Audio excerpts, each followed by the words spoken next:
নবী করিম সাল্লাল্লাহু আলাইহি ওয়াসাল্লামকে একজন সাহাবী এসে জিজ্ঞাসা করছেন যে আইয়ু শাহরিন আফদালু ইনদাল্লাহ, ইয়া রাসূলুল্লাহ সাল্লাল্লাহু আলাইহি ওয়াসাল্লাম, রমাদান মাসের পরে কোন মাসটা আল্লাহ পাকের কাছে সবচেয়ে বেশি উত্তম?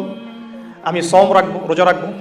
নবী করিম সাল্লাল্লাহু আলাইহি ওয়াসাল্লাম বলছেন যে তুমি যদি রমাদান মাসের পরে অন্য কোনো মাসের সওম রাখতে চাও ফাসুমু শাহরা মুহররম, তোমরা মুহররম মাসে সওম রাখো।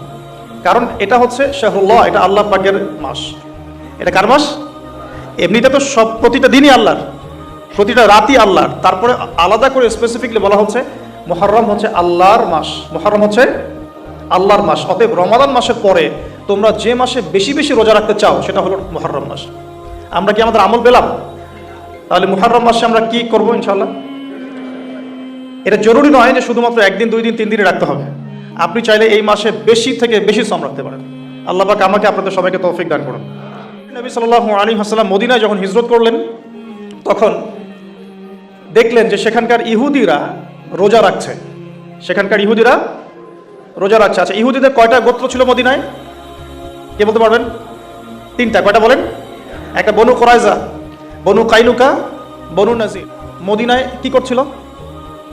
ইহুদিরা মদিনা অপেক্ষায় বসেছিল শেষ নবীর আগমনের জন্য। সারা দুনিয়া বাদ দিয়ে তারা মদিনা কি করছে? শেষ নবীর আগমনের জন্য অপেক্ষা করছে। এখন সারা দুনিয়া বাদ দিয়ে জেরুজালেমে কি করছে বলেন? দাজ্জালের আগমনের জন্য অপেক্ষা করছে। খুব সুন্দর করে বোঝার চেষ্টা করেন, এখানে অনেক কিছু আছে এই অংশটুকুর মধ্যে। মদিনা ইহুদিরা আগে থেকেই ঘাঁটি গেড়েছিল, কারণ তাদের তাওরাহ, জাবুর এবং যে ওল্ড টেস্টামেন্ট, নিউ টেস্টামেন্ট, এগুলোতে আছে যে শেষ নবী মুহাম্মদ সাল্লাল্লাহু আলাইহি ওয়াসাল্লাম আসবেন আরবের সম্ভ্রান্ত বংশ থেকে, যার নাম হবে আহমদ। কি নাম হবে? নবী করিম সাল্লাল্লাহু আলাইহি ওয়াসাল্লাম হিজরত করে তাদের দরজা পর্যন্ত গেলেন, আল্লাহ পাক নিয়ে গেলেন। এমনকি নবী সাল্লাল্লাহু আলাইহি ওয়াসাল্লাম বেশ কয়েক মাস তাদের কিবলা অনুসরণ করে নামাজও পড়লেন, তাদের সাথে মদিনা সনদ করলেন, মনে আছে? কিন্তু তারপরেও কেন তারা নবী সাল্লাল্লাহু আলাইহি ওয়াসাল্লামকে স্বীকার করলো না? কারণ নবী সাল্লাল্লাহু আলাইহি ওয়াসাল্লাম বনু ইসরাঈল থেকে আসেন নাই, বনু ইসমাঈল থেকে এসেছেন। কথা বুঝতে পারছেন? বনু ইসমাঈল মানে ইব্রাহিম আলাইহিস সালামের 2 ছেলে, ইসমাঈল, ইসহাক। ইসহাক আলাইহিস সালামের ছেলের নাম ইয়াকুব। ইয়াকুব আলাইহিস সালামের ছেলে আরেক নাম হচ্ছে, ইয়াকুব আলাইহিস সালামের আরেক নাম হচ্ছে ইসরাঈল। কি নাম? তার সন্তানদের বংশের নাম হচ্ছে বনু ইসরাঈল। 1,24,000 নবী রাসূলের মধ্যে বেশিরভাগ নবী রাসূল বনু ইসরাঈল থেকে এসেছেন, বেশিরভাগ, ম্যাক্সিমাম, ইনক্লুডিং দাউদ আলাইহিস সালাম, সুলাইমান আলাইহিস সালাম, ইউসুফ আলাইহিস সালাম, ইউনুস আলাইহিস সালাম, হ্যাঁ, নবী মুসা আলাইহিস সালাম ইত্যাদি। আর বনু ইসমাঈল থেকে এই যে শেষ নবী মুহাম্মদ রাসূলুল্লাহ সাল্লাল্লাহু আলাইহি ওয়াসাল্লাম। এটা ছিল একটা ঈর্ষা, সত্য গ্রহণ না করা। আল্লাহ রাব্বুল আলামিন এর ফলশ্রুতিতে তাদের সাথে আমাদের বিচ্ছেদ ঘোষণা করলেন, কিবলা পরিবর্তন করে দিলেন।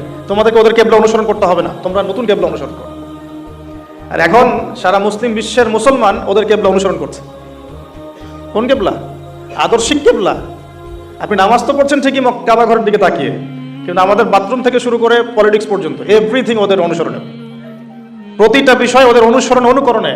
তাহলে আমরা কাদের কিবলা অনুসরণ করছি? অথচ নবী সাল্লাল্লাহু আলাইহি ওয়াসাল্লামকে মুখ ফিরাতে বললেন আল্লাহ পাক, মুখ ফিরিয়ে নাও তুমি এখান থেকে। মুখ ফিরানোর মানে হচ্ছে নতুন একটা ন্যাশনাল উত্থান। এরপর থেকে মুসলিম জাতি বিজয়ী হয়েছে পুরো জাজিরাতুল আরবের মধ্যে। কথা কি ধরতে পারছেন? এবার সামনে আসেন। তো ইহুদিরা যে অপেক্ষা সেখানে করছিল, সেই একই অপেক্ষা কিন্তু তারা এখন এখানেও করছে। তারা মনে করে যে তাদের একজন মাসিহ আসবে, যে মাসিহকে তারা মনে করে সত্য মাসিহ, বাট সে সত্য মাসিহ নয়। আল্লাহ রাব্বুল আলামিন তাদেরকে তাদের পাপের কারণে এমনভাবে আযাব এবং গজব পরীক্ষায় ফেলেছেন যে তারা মিথ্যা মাসিহকে সত্য মনে করছে। অথচ সত্য মাসিহ কে ছিলেন? নবী ঈসা আলাইহিস সালাম। নবী ঈসা আলাইহিস সালামকে কারা হত্যা করার চেষ্টা করেছিল? এরাই। মনে আছে? ওয়া মা কাতালুহু ওয়া মা সালাবু বাল রাফাআহু আল্লাহু ইলাইহি। তারা তাকে হত্যা করতে পারে নাই, ক্রুশবিদ্ধ করতে পারে নাই, বরং আল্লাহ রাব্বুল আলামিন তাকে উঠিয়ে নিয়েছেন। এবং আল্লাহ পাক তাকে কেন পাঠাবেন শেষ জামানায়? বিকজ দুটো দায়িত্ব। এক, তার হাতে আল্লাহ রাব্বুল আলামিন মিথ্যা মাসিহের হত্যা লিখে রেখেছেন, আলহামদুলিল্লাহ।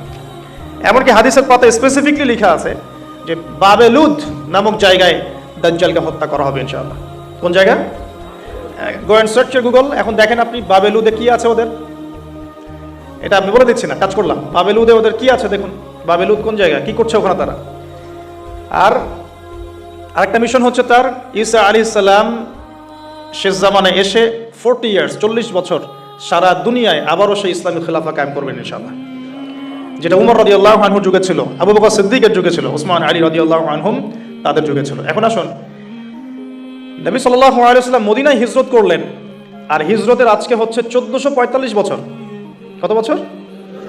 এই যে আমি যখন লেকচার দিচ্ছি, নবী সাল্লাল্লাহু আলাইহি ওয়াসাল্লামের হিজরতের 1445 বছর পরে। সুবহানাল্লাহ, এতদিন পরে এই দিন যে সারা দুনিয়ার আনাচে কানাচে ছড়িয়ে গেছে, এটাই তো প্রমাণ করে ইসলাম একটা সার্বজনীন জীবন ব্যবস্থা। এই যে মালয়েশিয়াতে কি নবী সাল্লাল্লাহু আলাইহি ওয়াসাল্লাম পায়ে হেঁটে এসে দাওয়াত দিয়ে গেছেন?